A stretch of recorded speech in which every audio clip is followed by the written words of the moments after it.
কয় হাত হবে দাদা? এটা লেজটা অনেক কাটা আছে। লেজ কাটা হয় অন্য কারণে।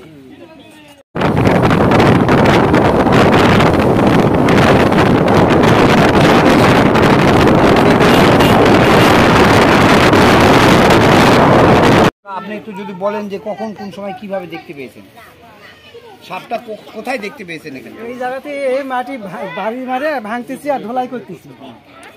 একটা হাত ভাঙা ক্যামেরার দিকে তাকাতে হবে, কথা ক্যামেরার দিকে। হ্যাঁ ঠিক আছে, হাত দিয়ে আলো করছি তখন এরকম করছে আর উঠতেছে, ওটাই আমার ভয় লেগে গেছে তখন। তো এই কাকাটা কাজ করছিল এখানটায়, ওনারা মাটি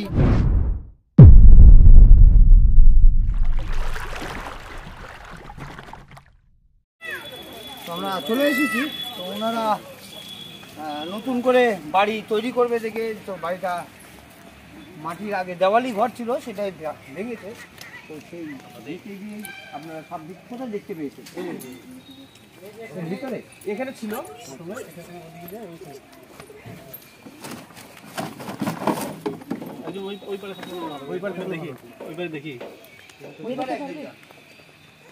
এখানে ঢুকছে, ঢুকছে ওই যে এই পোলটা এখানে, এইখানেই ঢুকছে এখানে হ্যাঁ।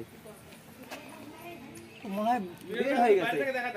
না না বের হয়ে যেতে পারেনি, এখানে ফুটো আছে একটা বড়, ওই শোল ওগুলান এই ঢেল ঢুল দেওয়া হয়েছে তো।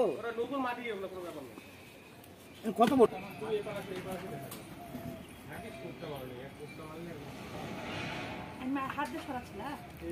আর মাটি তুলতেছি বাড়ি মারতে আর এই জায়গাতেই ওই হাত টানছিল, কেবল এরকম সরাইছি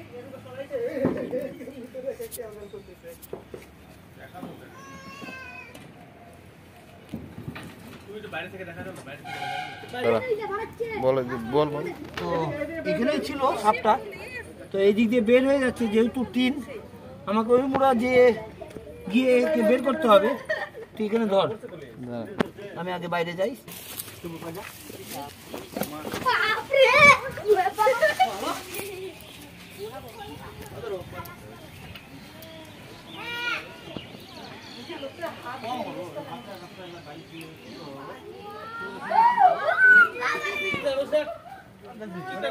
হ্যালো,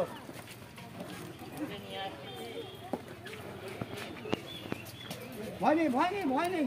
ছবি তুলে দেখা দেখা ছবি তুলবো, ছবি তুলবে এখানে কোটা ধরাবে তো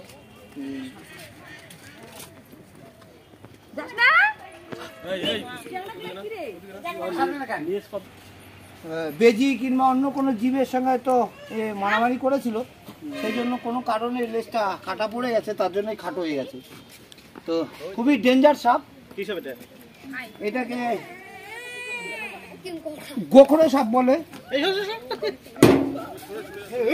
দাঁড়া বাবা, তুই একটু ছটফট করছিস না। ওকে পালা ধরবে।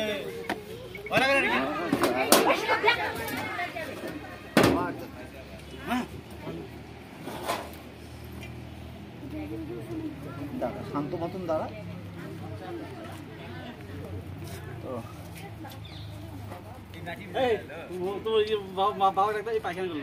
হ্যাঁ হ্যাঁ, পায়খানা করে দিয়েছে। এরা ভয়ে অনেক সময় পটিটা করে ফেলে। তো এটা গোখরো সাপ কিংবা গোমা সাপ অনেকেই বলে। তো এরা সাধারণত মাটির বাড়িতে থাকে, যেহেতু মাটিটা ঠান্ডা, এরা ঠান্ডা জায়গা খুব পছন্দ করে, তার জন্যই এইসব জায়গায় ডেরা দেয়। আর আশেপাশে বিল কিংবা কোনো পুকুর থাকলে সেই সব জায়গায় আশেপাশে এরা থাকে, কারণ খাবারটা ভালো পায় তার জন্যই। তো যখনই আপনাদের কোনো জীব কামড় দিয়ে দিয়েছে, আপনারা হয়তো দেখতে পাননি কিংবা সেই জীবটাকে চেনেন না, অবশ্যই সকলে হাসপাতালে যাবেন। মাথায় রাখবেন, যে কোনো জীব কামড় দিলে 90 মিনিটের মধ্যে সেটা হাসপাতালে গিয়ে প্রবেশ করতে হবে, না হলে যে কোনো মুহূর্তে জীবনটা চলে যেতে পারে। অনেকে ওঝাগুনির কাছে যায়, বান্দা চেরা করে, এগুলো করতে দেবেন না। তো ওগুলো করলে হিতে বিপরীত হবে, কারণ সাপের বাড়িতে একমাত্র রাস্তা একটাই, সেটা হচ্ছে সদর হাসপাতাল। তারা এরা শীতের দিনে এই কারণেই বের হয়, এদের রোদের প্রয়োজন হয় প্রচণ্ড।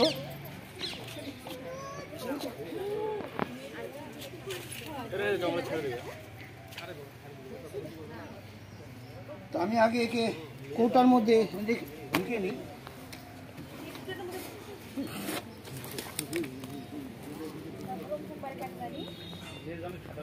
হ্যাঁ, খাটো হয়েছে ওই কারণেই, কোনো জীবের সঙ্গে তো মারামারি করেছে। হ্যাঁ, তো এটা মাদা সাপ, যেটাকে আমরা মহিলা সাপ বলি, সেই সাপ এটা। কারণ এখানে থাকলে পরে বাচ্চা দিয়ে দিবে, ডিম ছেড়ে দিবে। আর এ যখনই কোনো ডিম ছাড়বে, মোটামুটি না হলেও 30 থেকে 35টা ডিম ছেড়ে দিবে কমসে কম। তো এরা বছরে বছরে ডিম ছাড়ে। হ্যাঁ, বর্ষার আগ দিয়ে ডিম ছাড়ে।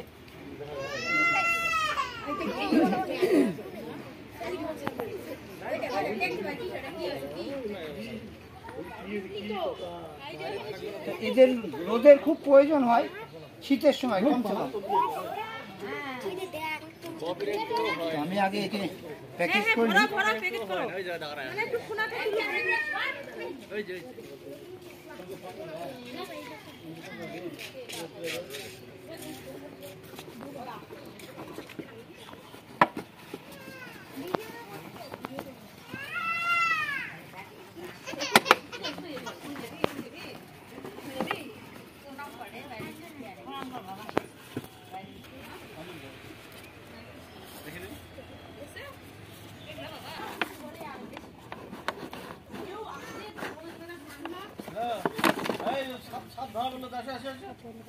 পিছনে পিছনে পিছনে পিছনে নিচে, মাথা নিচে।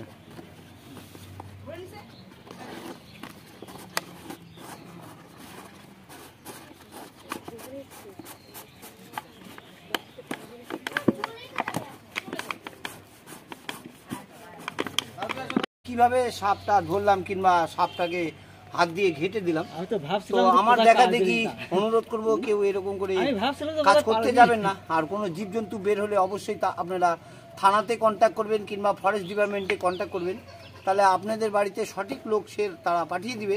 তো আমার দেখা দেখি চেষ্টা করবেন না, কারণ প্রচণ্ড প্রশিক্ষণের দরকার। কারণ যেগুলো বিষধর সাপ, তারা কামড় দিলে টাইমটা খুব কম থাকে। কারণ সাপের বাইট করার সঙ্গে সঙ্গে মানুষ বেশিরভাগই আতঙ্কেই মারা যায়, জীবনটা চলে যায়। হয়তো কামড় দেওয়ার পরে কিছুক্ষণ পরে হয়তো মাথাটা চক্কর দিল, মাথাটা ঘুরে গেল, তার চোখে ঘোলা দেখছে, তখনই ভাবে যে আমার বুঝি আর টাইম নেই, আমি তো মারা যাব। তো রিকোয়েস্ট করব, সাপ কামড় দিলে আপনাদের চিন্তার কোনো কারণ নেই, আপনারা সকলেই সদর হাসপাতালে যাবেন। মাথায় রাখবেন, আবারও বলছি কথাটা রিপিট করে, তো 90 মিনিটের মধ্যে হাসপাতালে ঢুকতে হবে। যে কোনো সাপ কামড় দিলে, হয়তো সাপ আপনি চেনেন না কোনটা বিষ আছে কোনটা বিষ নেই, কোনটা ভেনাম আর কোনটা নন ভেনাম, তো অনেকেই চেনে না সাপ। তো সাপ দেখলে একটা ভয়ানক জিনিস, আর এটা খুবই ভয়ানক সাপ, ডেঞ্জার সাপ, আমাদের ভারতবর্ষে খুব পাওয়া যায়। আর তার মধ্যে আমাদের বাংলাতে এই সাপটার প্রচলনই বেশি, মানে মাঝে মধ্যেই আমরা পাই, কারণ আমি প্রতিদিনই সাপ ধরি দীর্ঘদিন। তো একে আমরা আবার পুনরায় অন্য কোনো জঙ্গলে ছেড়ে দিব, তো সেই ভিডিওটাও আপনারা দেখতে পাবেন। তা আপনারা সকলেই সাবধানে থাকবেন, সতর্কে থাকবেন, অ্যালার্ট থাকবেন। কোনো জীব কামড় দিলে কারো কথাতে কোনো ওঝাগুনির কাছে যাবেন না, সকলেই সাবধানে থাকবেন। তো এখানেই শেষ করছি, নেক্সট কোনো ভিডিওতে আমাকে আবার দেখতে পাবেন। তো চ্যানেলটার নামও আমি আরেকবার বলে দিচ্ছি, snake lover Kuntal and Sanjay. এই চ্যানেলে আপনারা সাবস্ক্রাইব করে রাখলে সাপ সম্বন্ধে অনেক কিছু জানতে পারবেন এবং সাপ চিনতে পারবেন। সাপ কামড় দিলে কী কী করা যাবে, কি করা যাবে না, কত মিনিটের মধ্যে হাসপাতালে যেতে হবে, কিংবা কোন জায়গায় গেলে সঠিক তথ্য পাবো, কিংবা কোথায় সাপ বেরোলে কোথায় ফোন করতে হবে, সেটাও আপনারা পেয়ে যাবেন। তবুও আমার নম্বরটা আমি আরেকবার বলে দিচ্ছি, 8906257509। আবারও বলছি 8906257509। এই নম্বরটা আমার সবসময় 24 ঘন্টা খোলা থাকে। আপনারা যে কোনো মুহূর্তে ফোন করলে আমাকে পাবেন। রাত্রি 10টায় বাজুক, 11টা বাজুক, 2টা বাজুক, আমি পুনরায় আপনাদের বাড়িতে চলে আসবো। এখানে শেষ করছি। জয় হিন্দ, বন্দে মাতরম।